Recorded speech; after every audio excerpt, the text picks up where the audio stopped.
Hai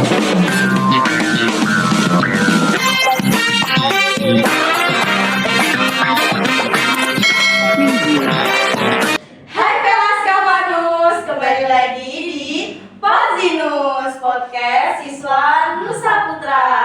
Nah, gimana nih kabar dari teman-teman hari ini? Baik kan?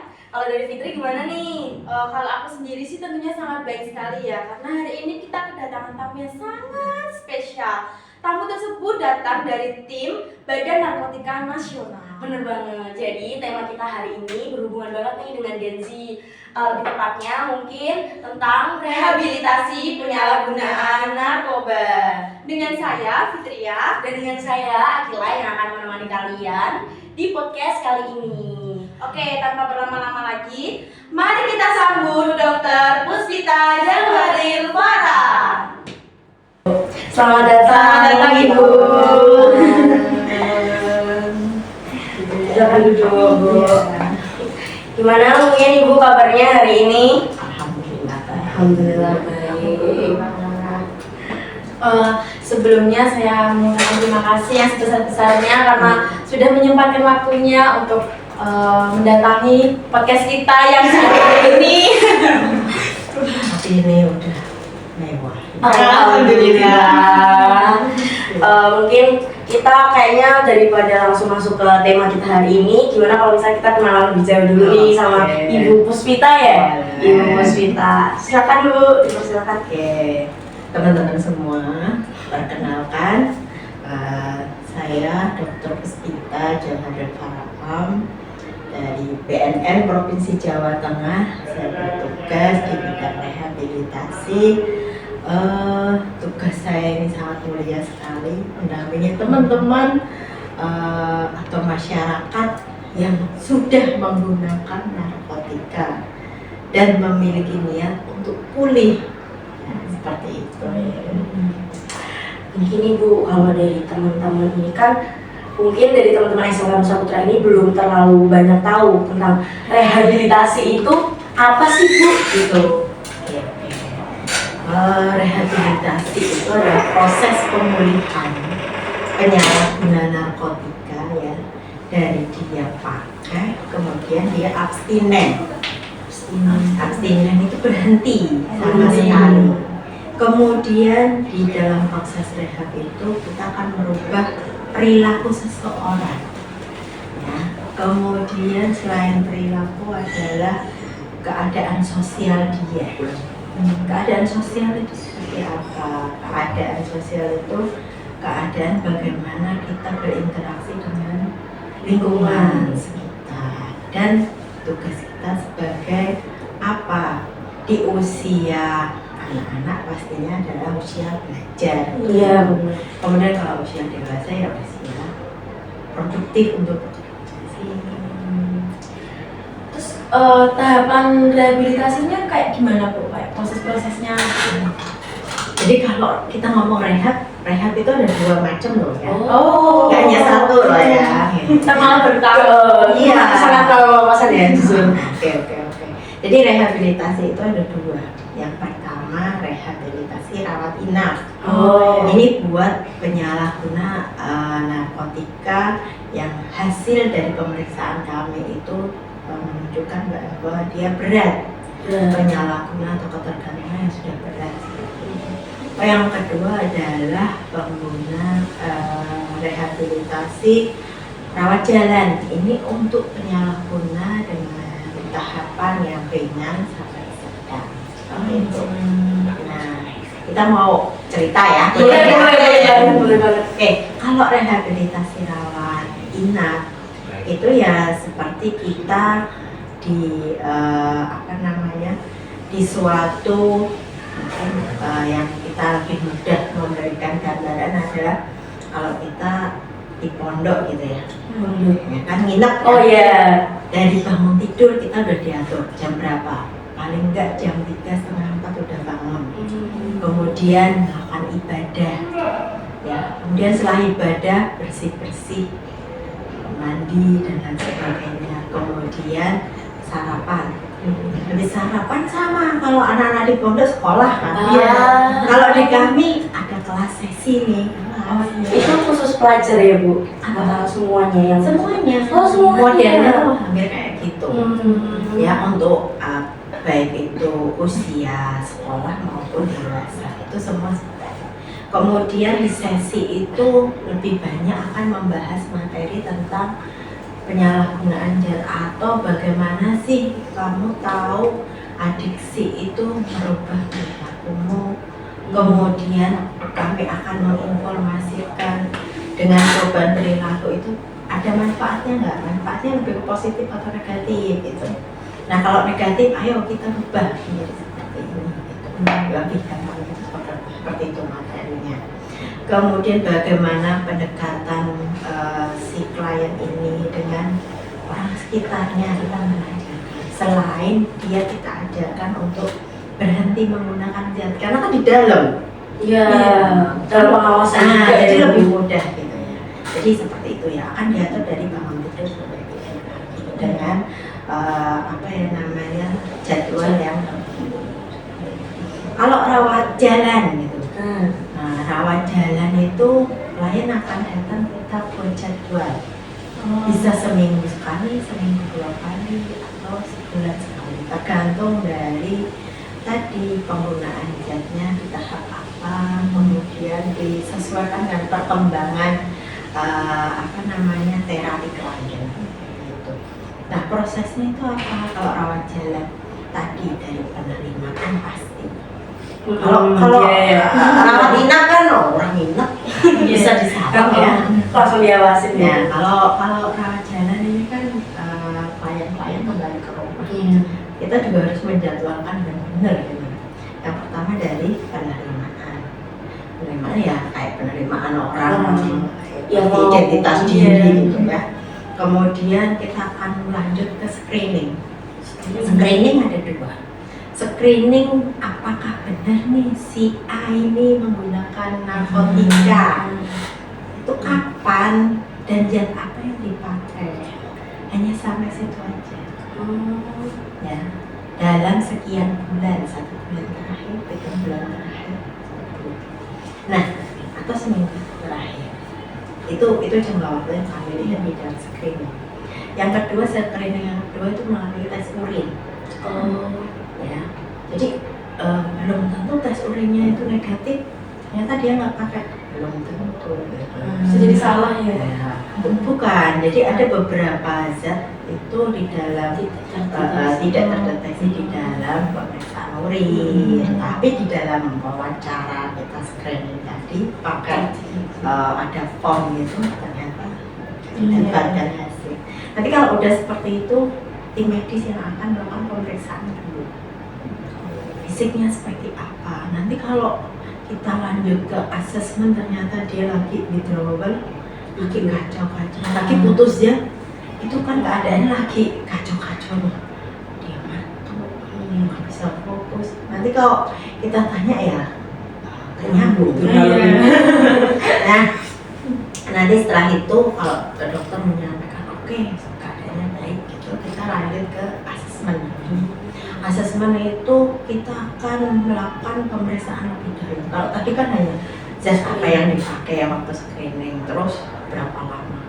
Ini akan digali semuanya dari penggunaan zat, kemudian hubungan sosial, kemudian pendidikan, kesehatan, kemudian psikologisnya sampai ke sana. Nah setelah itu kita akan buat rencana terapi. Nah, rencana terapi ini akan menentukan datangnya seminggu sekali, 2 minggu sekali, atau gimana. Nah nanti baru ikut program rehabnya benar-benar tuh di sini. Kami akan melakukan konseling di sana, baik konseling individu, kelompok, maupun keluarga. Nanti akan berlanjut sampai ke bina lanjut atau pasca rehabnya. Di pasca rehab kita akan melihat, kan tadi udah rehab keadaannya baik, kemudian kita akan lanjut ke pasca rehab atau bina lanjut. Ini apa sih? Ini tuh kita mau melihat kesiapan klien kembali ke masyarakat. Iya. Nah, di sana makanya programnya hanya pemantauan dan pendampingan. Dipantau dan didampingi. Nah, jadi nanti kita akan lebih sering ke rumah untuk melihat keadaannya. si ini kenapa sih kok bisa berhasil gitu ya dalam proses rehab kemarin. Kita lihat keluarganya, kemudian lingkungan sekitar, termasuk kalau siswa sekolah seperti itu. Terus mungkin ditambah juga waktunya ya. Kalau rawat inap maupun rawat jalan itu sebenarnya hampir sama. Waktunya tuh kurang lebih 3 sampai 6 bulan. Tapi sampai bertahun-tahun ya. Kalau berat mungkin sampai. Kalau berat kami akan memaksimalkan di 6 bulan. Nanti dievaluasi kembali. Paling nanti lanjutannya adalah ke bina lanjutnya. Jadi rehabnya 5 bulan, kemudian bina lanjut atau pasca rehabnya yang 3 bulan kita panggil. Sebenarnya rehab itu ya seumur hidup ya. Iya, karena udah kecanduan ya. Biar nanti dia benar-benar bisa pulih. Tapi kalau benar-benar pulih itu masih ada kemungkinan untuk dia mengkonsumsi lagi apa enggak? Masih memungkinkan karena apa namanya ketergantungan itu ada penyakit otak kronis dan kambuhan seperti itu. Jadi ini penyakit yang menyerangnya otak, bukan menyerangnya jantung, gitu, paru-paru bukan, tapi otak. Makanya tadi kan kita ngomong yang berubah adalah perilakunya, kayak gitu ya. Tapi pernah nggak sih Bu kayak misal pasien rawat jalan kecolongan gitu loh Bu? Oh ya pasti banyak. Nah kalau udah kayak gitu ya, Dek, kita pasti akan mulai lagi Dari awal. Iya, ayo kita bangkit lagi. Nggak hanya kliennya, nggak hanya pasiennya yang mendampingi. pasti kami juga down. Kemarin perkembangannya udah bagus ya. Tiba-tiba nah kalau ada seperti itu, kamilah yang punya tugas harus narik ya, naik lagi. Ya nggak hanya kami, support sistemnya juga. Support system itu orang yang mendukung itu siapa? Orang tuanya atau pasangannya seperti itu, atau guru atau sekolah. Iya itu sangat membantu. Kalau kecolongan itu kan juga termasuk tantangan ya dari tim rehabilitasi. Kalau selain kecolongan itu ada lagi nggak Bu kalau untuk tantangannya? Tantangannya di kamu tuh banyak Sekali ya. sampai detik ini. Tantangan yang utama itu sebenarnya adalah mencari klien untuk dia mau menjalankan program rehab. Jadi ini sulit sekali. Jadi kita harus nyarinya di mana. Kalau orang sakit batuk, pilek, Periksa. pasti akan diperiksa ya. Tapi kalau orang udah pakai enak, nyaman, Nggak mau lepas. Terus ini lagi ngomong kesulitan klien ya. Jadi kita udah dapat klien, seandainya udah dapat klien, kemudian sudah ikut program nih, nyata putus di di tengah jalan. Itu juga sebagai tantangan kami. Kenapa ini klien kok mau datang lagi? Gitu. Apakah sistem kami dan pelayanan yang bermasalah atau klien kita yang bermasalah? Makanya kita punya kontak person pasti seperti itu untuk melihat atau memantau tadi. Cuman kalau untuk ibu sendiri caranya sekarang memaksimalkan untuk mencari klien itu gimana? Nggak hanya saya ya. Iya, yang pasti tim ya. Tim, bener. Maaf nih. Oke, tim di bidang rehab itu kita ada yang namanya program SIL dan ada program IPM. Ya, kalau SIL itu screening intervensi lapangan atau orang awam itu nyampein penjangkauan gitu. Nah, biasanya kami akan melakukan SIL di tempat yang rawan penggunaan narkotikanya. Seperti itu, bisa dari sekolah. Kadang-kadang itu sekolah itu datang. Ada beberapa sekolah, kita nggak nyebut namanya. Nah, sekolah itu datang ke kami, terutama tuh guru BK atau kalau enggak ketua ASEK ya. Oh iya. Wakil kepala sekolah bidang kesiswaan. Nah, konsultasi gitu. Kemudian kami akan datang ke tempat gitu. Tadi melakukan screening intervensi lapangan. Benar nggak sih ini? Tapi di sana tantangannya juga berat sekali. Kalau di sekolah itu masih mending karena ya namanya lingkup yang lebih terjaga, maksudnya adalah benar-benar ini ya. Terus orang tua dipanggil juga berkenan bahwa berkaitan dengan anak-anak ya, untuk perkembangan anaknya. Lah kalau di masyarakat ini kadang kami kesulitan. Iya. Bisa kabur, bisa. Makanya kami silnya nanti bareng dengan Bapak Ibu agen pemulihan di IPM tadi. Di IPM itu intervensi berbasis masyarakat. Di sana itu ada yang namanya agen pemulihan yang menjalankan program rehabnya masyarakat, tapi dia bisa menjalankan program rehab. Kami sebut ya namanya agen pemulihan, bukan agen LPG. Agen pemulihan. Agen pemulihan ya. Kalau kami konselor gitu bahasanya, mereka adalah agen pemulihan. Nah, ini Bapak Ibu agen pemulihan ini yang pasti orang-orang di situ, masyarakat di lingkungan tersebut gitu ya. Kemudian kami latih gitu. Kemudian kita juga tetap dampur. Nah, di sana biasanya beliau-beliau ini menyampaikan, ya ada keadaannya seperti ini. Oke, kita turun bareng. Ini ternyata lebih oke nih. Karena apa? Kan masyarakat yang ada di situ kami kan tidak kenal. Iya. Kalau tiba-tiba datang bisa diusir. Iya. Ya enggak? Mau ngapain Bu? Dicurigai juga ya Bu. Terus dapat info dari mana? Nah, ini ternyata Jadi berdampingan dengan masyarakat juga iya. ya.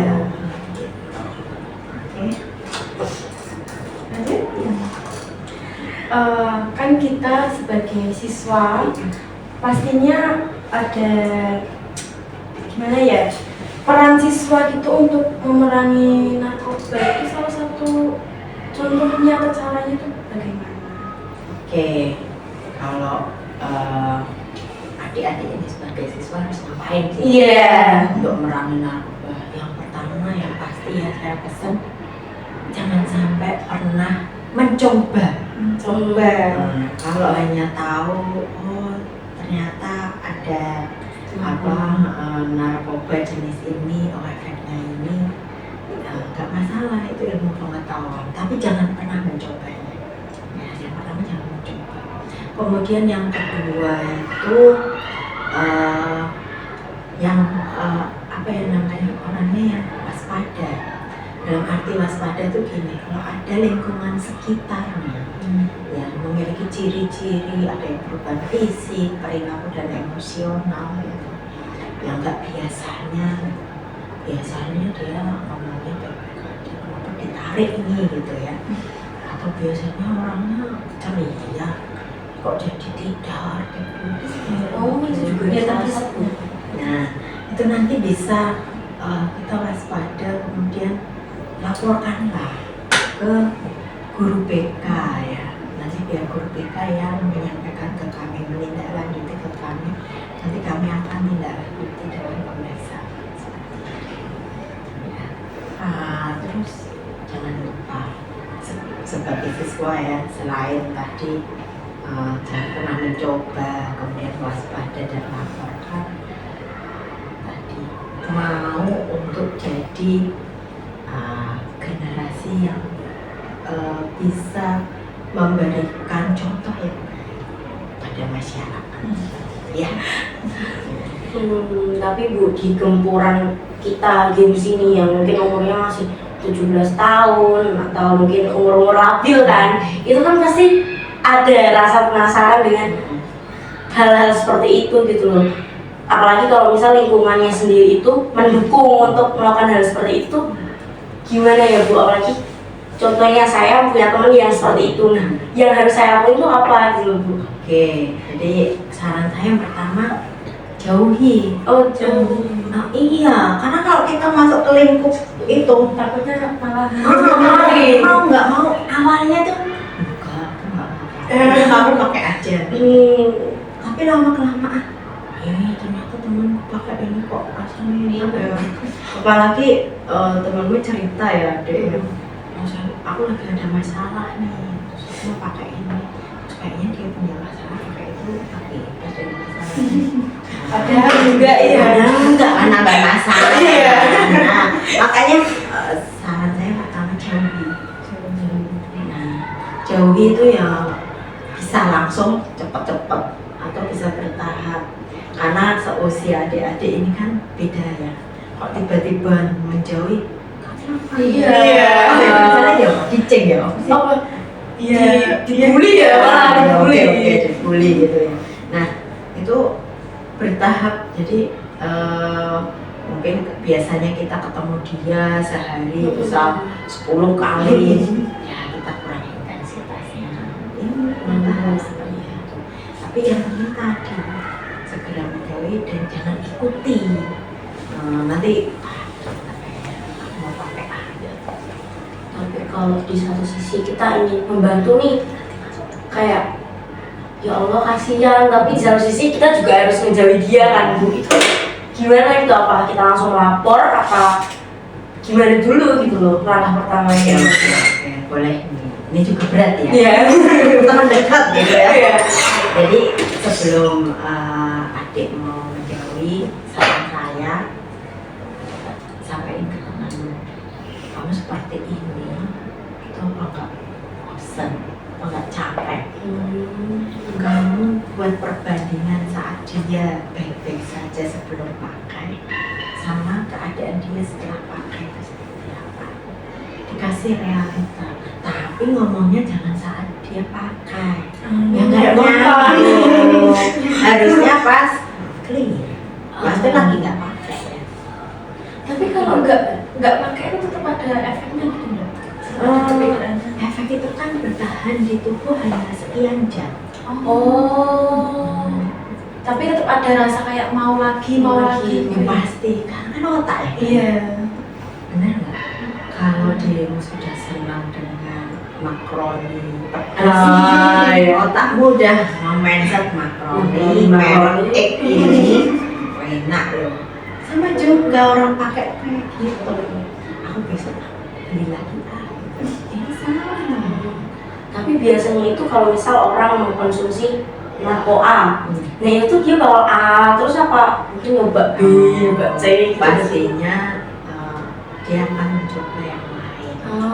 Karena apa? Kadang-kadang seseorang itu butuh untuk, tadi kan ada jenis narkotika yang stimulan, depresan, kemudian halusinasi, halusinogen ya. Nah, orang tuh di up terus di stimulan terus ya bosen. Coba. Saya capek nih, saya pengennya turun nih. Nah, pakai zat yang lain ya, seperti itu biar bisa tidurnya. Jadi ada yang depresan dengan up, contohnya orang mabuk, minum alkohol, mabuk berat, dia pasti akan jalan berat, rasanya nggak bisa ngangkat kepala karena pusing. Kemudian dia aku ini ada janji sama orang kalau saya mabuk gini gimana, akhirnya dia pakai sabu untuk menstimulan atau menghilangkan rasa sakit. Ini hanya contoh aja. Oh, ya. bisa ya Bu? Berlama. Ini contoh aja. Iya. Tapi jangan ditiru. Iya, jangan ditiru ya. Jangan ditiru ya, adik-adik ya. Apalagi kita kan berada di jurusan farmasi. Iya. Sedangkan jurusan farmasi itu berdampingan dengan narkotika, psikotropika. Jadi lebih hati-hati ya. Nah, pesan saya ya, ada klien kami di kantor, klien itu pasien. Iya.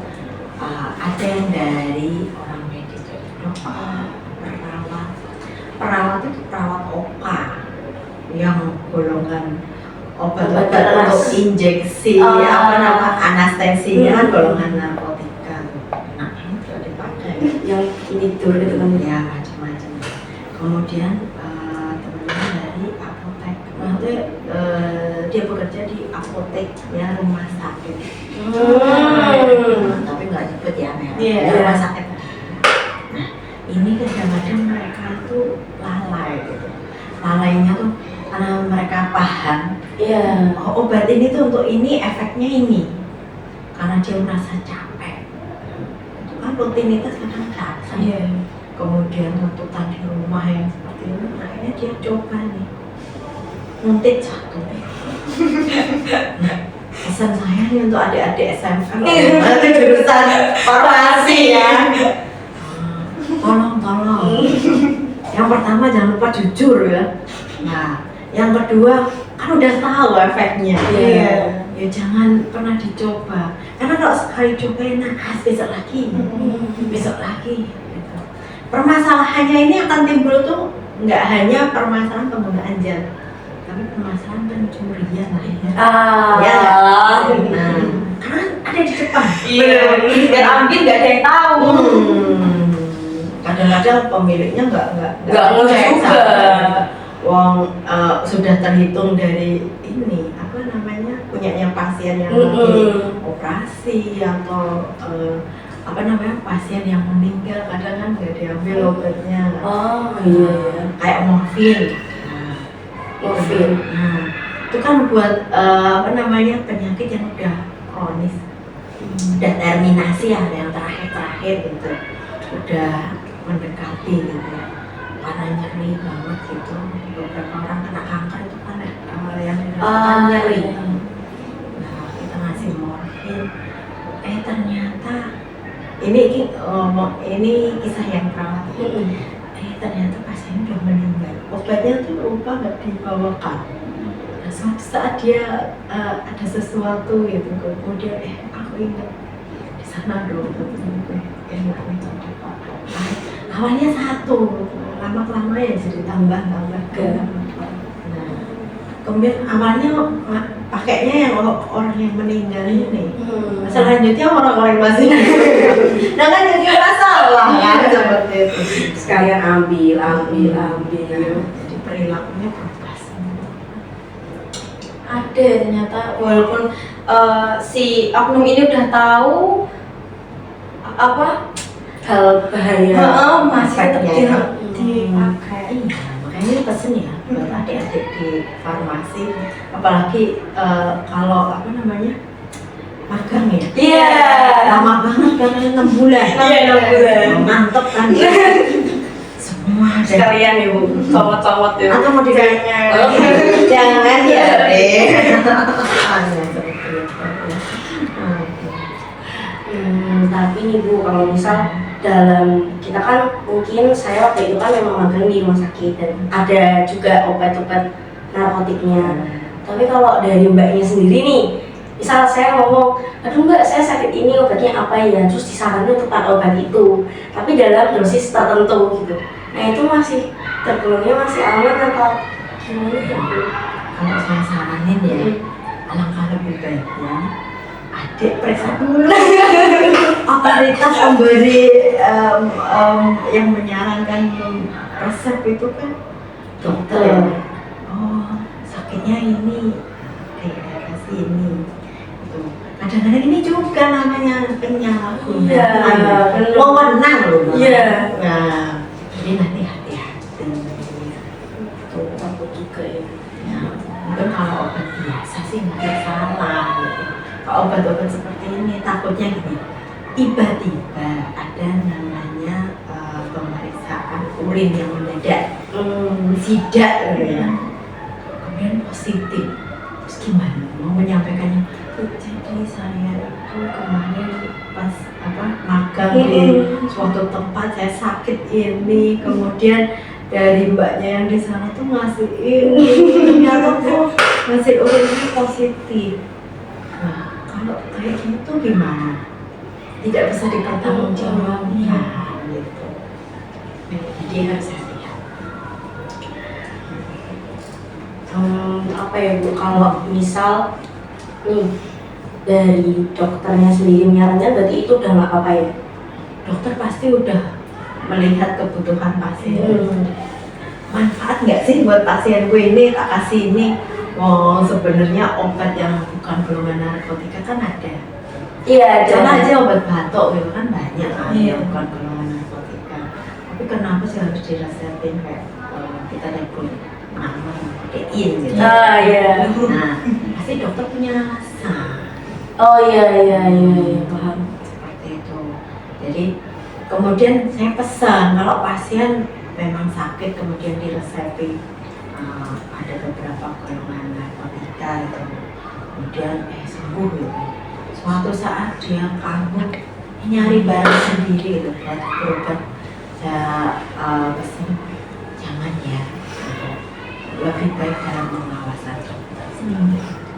Tapi kayaknya saya waktu itu pernah lihat berita ada anak sekolah juga yang dia itu tesnya positif Bu, tapi dalam artian dia itu ngakunya tidak pernah mengkonsumsi gitu. Nah itu tuh biasanya terselubungnya ke apa Bu? Entah itu kayak mungkin makanan keseharian itu juga bisa lah Bu?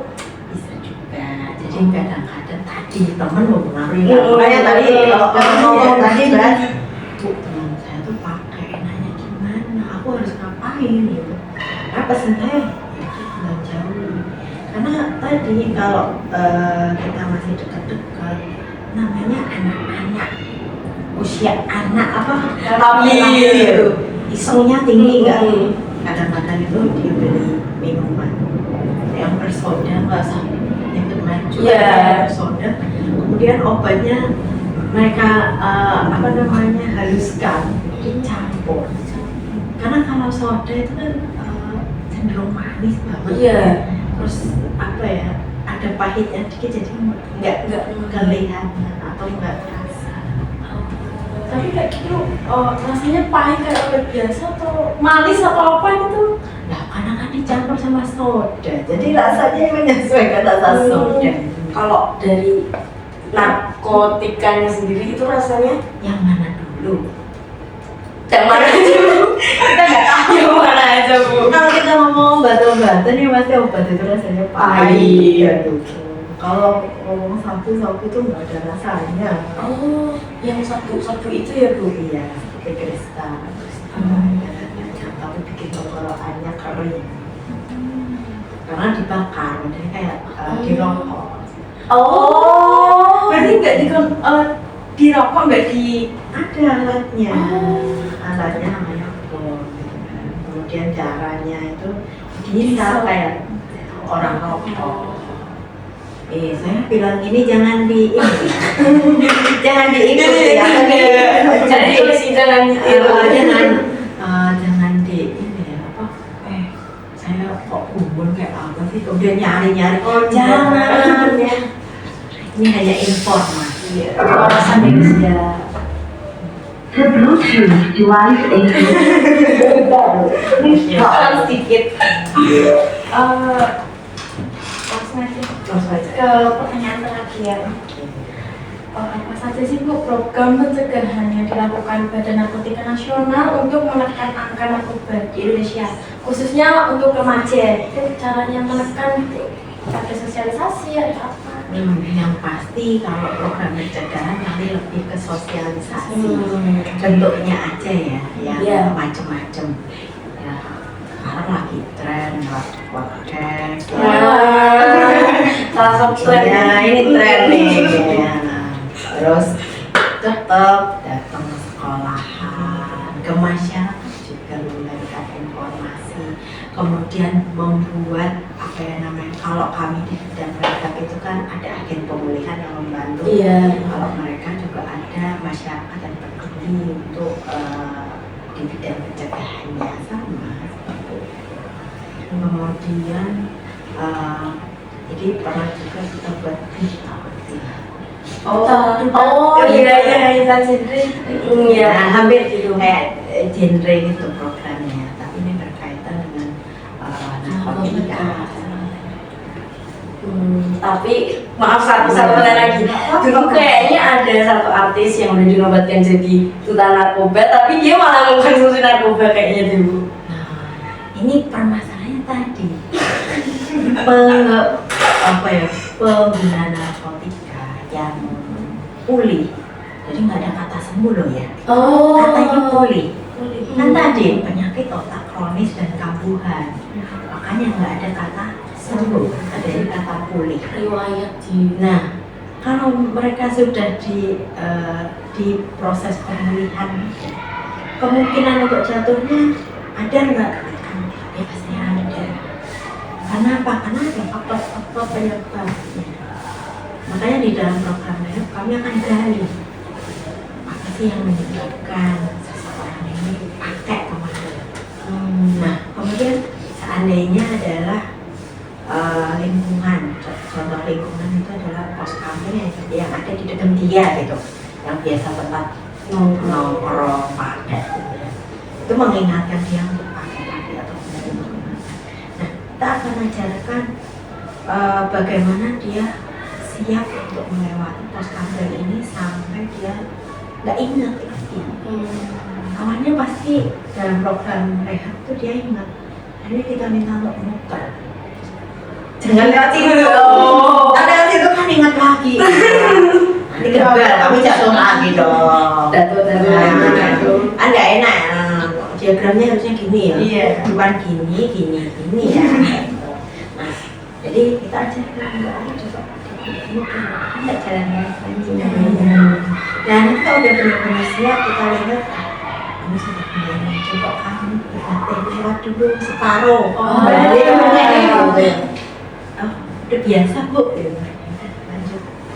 Terus kalau ada temanmu di situ ya udah lanjut aja. Pak disapain, tapi nggak usah berhenti. Belajar pengontrolan diri juga ya.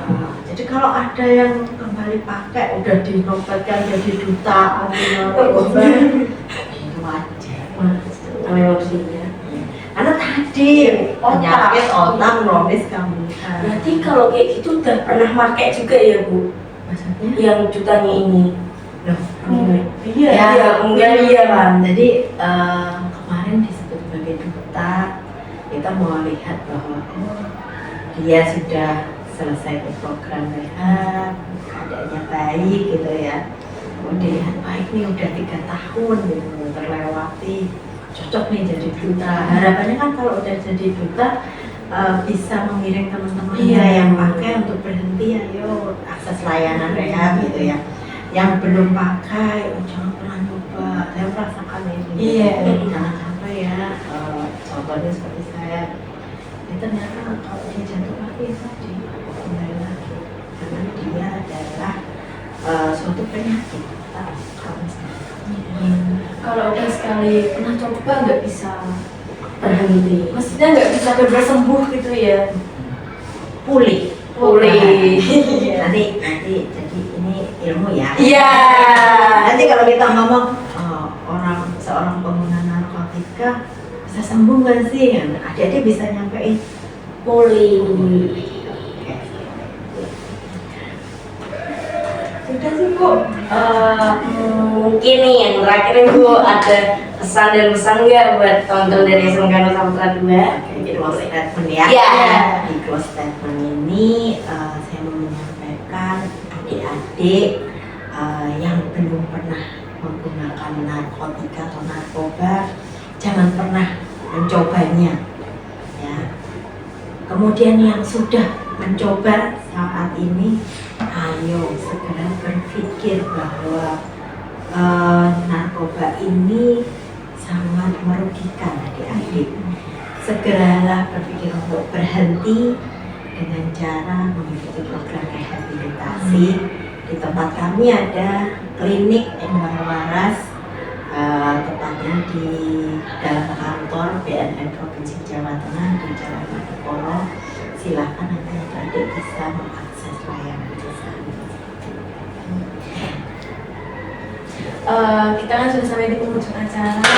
Kami dari pihak SMK Nusa Putra 2 Semarang mengucapkan terima kasih kepada Ibu Puspita yang telah menyempatkan waktunya untuk sharing masalah narkotika yang kita tadinya belum tahu jadi tahu. Itu ilmu yang sangat luar biasa. Saya mengucapkan terima kasih sekali. Sama-sama. Saya juga jadi tahu ya, di sini itu ternyata nggak hanya sekolah farmasi, Iya. perhotelan. Iya. Karena kan resikonya berbeda ya, pasti di perhotelan sama farmasi itu terkait penggunaan zat ya. Modelnya seperti apa? Oh ya, buat teman-teman, kalau misal kalian ada request untuk bintang tamu kita selanjutnya siapa, bisa komen aja ya. Dan jangan lupa buat like, comment, dan subscribe